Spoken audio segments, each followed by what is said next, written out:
And today I wanted to bring y'all something that I know we haven't hit on before, but have any of y'all seen that show Married at First Sight? Yes. Okay.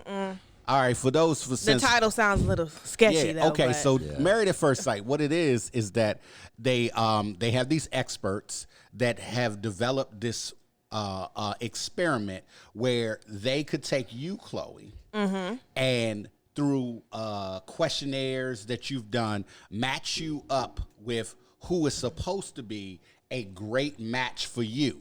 Now, the contestants that enter the show understand that they will be married at first sight, meaning that the first time that they'll see their spouse or the person that they've been matched with is at the altar. Absolutely no. At the altar. Yes. We got a quick answer for that one.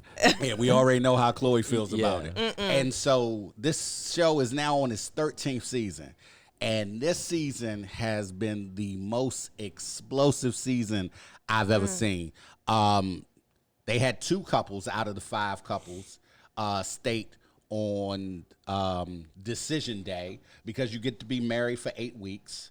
And they record you and see how you'll do. You get to have sessions with the counselors, all that other stuff. And out of the 5 couples they had, 2 couples said that they would remain married. But shortly after that, because they just aired the first part of their reunion, both couples broke up.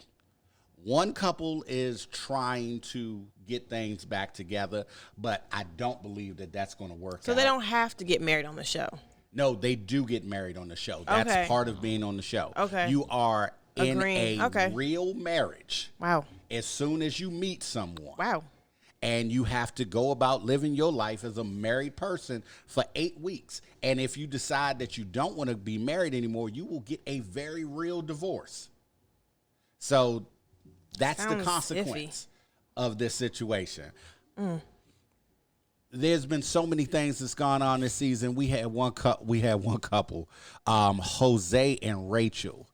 The gentleman had a situation where he got upset at his wife because she called him another man's name. Okay. Now, this was not in any, moment of passion. It was just a regular conversation, and she called him the name of another contestant that was on the show. Wow. They've known each other the same amount of time.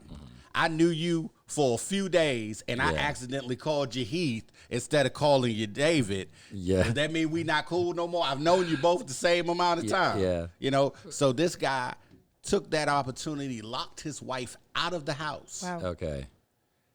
She banging on the door. He has put her safety at jeopardy. Yeah. She was not allowed back in the home for that entire night because she called him. And she just stood there and banged on the door all night? No, she went around. The crazy part about it is she ended up at her ex-boyfriend's house.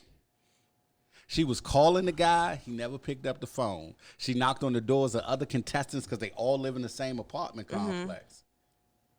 Nobody answered the door. These people got dogs, all this stuff. It seems to me that this stuff, some of the things that I've seen lately on this particular season have made me feel like these things are set up by production. I know if I got, because there's no way I'm standing outside a door and knocking and go ahead, finish. So what? So stuff like that. They've had people on there this season. A young lady who's dealing with mental health issues. Who had a total and absolute and complete meltdown on television. Shows like this, I really think, are tearing up or making marriage look bad. Yeah. David. This, Thomas, I'm just going to give you my candid opinion about it, right? First off, this is just a contemporary version of Blind Date. You get to test drive the car before you buy it and make a commitment. And it's just so antithetical to, really the true dating process. Because first off, I'm not waiting to, let's say, meet somebody at an altar to marry them. I need to go through the normal dating process if that's what I'm going to do. And I think, to me, as you're describing this, my whole thing is just like money. What's the incentive? Because they're getting paid to be on the show. They're getting notoriety. They're getting publicity. And so my whole thing is, how authentic is this? And I think at some point we need to separate out this as simply entertainment, because even those people who apparently matchmake on paper, in my mind, that's still hypothetical because unless you meet people, know them, and take the time to know their backgrounds, I just think going on the show and then listening to somebody pair me to say, okay, David, I think you'd be great with, how would you know that? Unless I've had the time to vet that, meet that person, have some history, do my own background. It's just outrageous to me, and I think it's nothing but entertainment. That's my take. And I just feel like it's not just making marriage look bad. I feel like it's making dating look bad, making it seem like, oh, you can just know somebody for 5 seconds. And no, like, I feel as though you need to at least 1 to 2 years. And one of my pastors, Pastor Keith Battle, he had said that you should date someone through all seasons. Because, you know, some people be depressed in the winter. I mean, you got to see all their emotions and how they are. And so I definitely feel like it's not just a taint on marriage. It's a taint on dating. Like, oh, okay, you don't really need to know someone like that. Everything will just be peachy keen. And that's not the truth. Like, I feel like it really takes a while to date someone and get to know them. And I feel as though, especially in the beginning of the dating stage, there's a lot of people that have masks up and you're not really seeing the true them. Yeah. I mean, I can fake it till I make it for 8 weeks. Yeah. You know, you have people that because they're living and you have these perfect case scenarios, they move you out of your homes and they put you in a different living environment. I don't have to deal with the normal stresses of the day-to-day. I can look perfect for 8 weeks, especially when I know I got a camera in my face if I'm smart. You know, if I'm in here just to see what I can get out of this situation and not really about the whole marriage thing. And you have a lot of people that consummate their marriage in this situation. Yeah. So not only do you have the implications of you don't know this person really, now you're creating a soul tie with this person. Absolutely. And you're pulling them into your life and you're married. You know, it's not a, you know what, I'm not really feeling this. Right. Yeah. I can walk away. I have to get a real divorce just because I signed up for this show. Yeah. Absolutely. And I've been through divorce. Yeah. That's nothing to play with. To Not have at that, all. no, that, And I agree. I think it makes a mockery. It's like Dr. Errol Barnard said something that's very important. We sometimes advance people into positions where they don't deserve to be. Like, for instance, you go from associate to friendship to dating, and then after that, you go to counseling, then marriage. With this show, we totally forego all of that. And you have to progress, you know, and I think every relationship, if it's going to be successful, it has to go through progressions. Yeah. I think it definitely has to go through progressions. But my other thing was the vetting process. I don't want to say how desperate are these people, but it's like the fact that you're just like, I've given up on life. I've given up on dating. And my only hope to ever being married is to sign up for this show and marry somebody random. I've given up on life. That's it. I gave up Throw on that I gave lifeline. up on life. I've given up on life.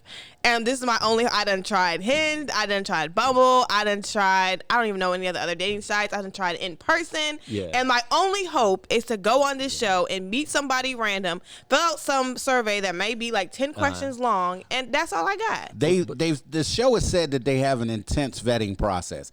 I don't believe so. What does that mean? I don't believe so. I don't With either. some of the characters that this show has had over the last couple of years, there's one guy that anybody who's watched this show from season 12, I can't even really say the type of guy that he was, but you know. Yeah. And I'm going to leave it out there for your own imagination. There was no way he would have passed anybody's vetting process. That's what I'm saying. What type of vetting process? Because I feel as though as female, and maybe I'm speaking for myself, but I feel as though other come females on. feel this way. No, speak for the ladies. We don't just, I met you. It's like we're going on Instagram, we're going on Facebook, we're going on Maryland Judiciary Case System. Like, it's a whole. It's a whole process. Yeah. I'm going through wallets. I'm looking at address. Detective Chloe here. Yeah. I'm not just about to just be okay. So that's what I'm saying. What type of vetting process is there? me talk- Because a questionnaire is not enough. There's Google, there's wallets, there's Maryland Judiciary Case System. Like, it's a whole thing. Let me ask you a question. You think simply because today people are more susceptible to online dating that people are open to being this free? Do you think that plays into it at all?